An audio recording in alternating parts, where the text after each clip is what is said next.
Jakarta, kisah misteri Danau Sunter terus menjadi perbincangan di tengah masyarakat sekitar. Danau yang sudah ada sejak tahun 1977 di Jakarta Utara itu di tengahnya terdapat pulau kecil. Konon disebut-sebut istana gaib si Mariam Jembatan Ancol.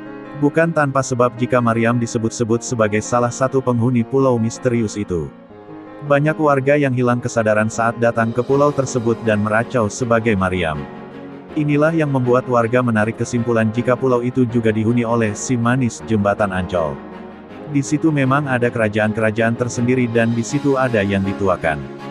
Kayak mitos-mitos si manis Jembatan Ancol itu si Mariam yang memang tempat mampiran gaib-gaib yang ada di situ.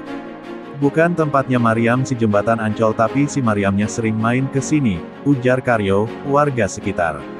Kisah misteri Danau Sunter kian menggema seiring kejadian-kejadian aneh di sekitaran Danau Sunter yang kerap menelan korban jiwa.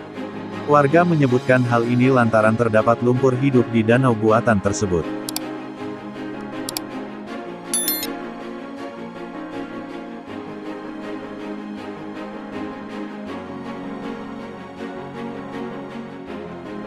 Selain dihuni beragam makhluk tak kasat mata, masyarakat juga berkisah pulau di tengah Danau Sunter adalah pulau tempat tinggal berbagai jenis ular.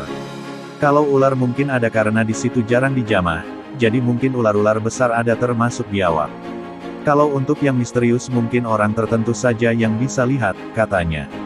Berdasarkan @wordpress.wordpress.com, Danau Sunter yang dulunya daerah rawa-rawa memang lokasi paling angker. Sekitar tahun 1970, Sodikin, tokoh masyarakat Sunter Jaya pernah mengalami kejadian aneh.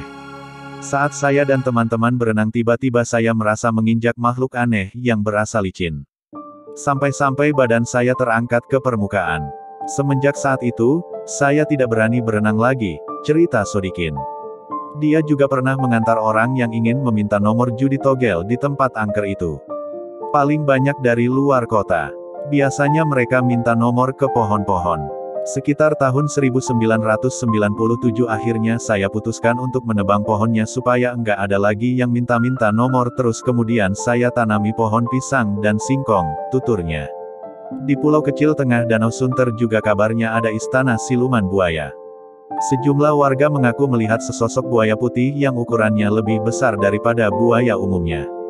Hal ini semakin menguatkan keangkerannya. Kini danau seluas sekitar 15 hektare tidak semistis dulu karena sudah banyak bangunan seperti apartemen. Bahkan, danau ini sudah menjadi lokasi wisata rekreasi untuk olahraga air. Pulau kecil itu bekas tiang pemancar Bandara Kemayoran. Warga setempat menyebut pulau kecil di tengah Danau Sunter. Pulau itu bekas lokasi berdirinya tiang pemancar Bandar Udara Internasional Kemayoran, Jakarta Pusat yang mulai aktif pada 1940. Jarak Danau Sunter dengan lokasi bekas Bandara Kemayoran memang tidak jauh yakni hanya 2,5 km. Sejak Bandara Kemayoran tidak ada, pulau tersebut terbengkalai berpuluh-puluh tahun. Sekitar 10 meter dari bibir danau terlihat bekas pemancar pesawat yang sudah tidak bertiang.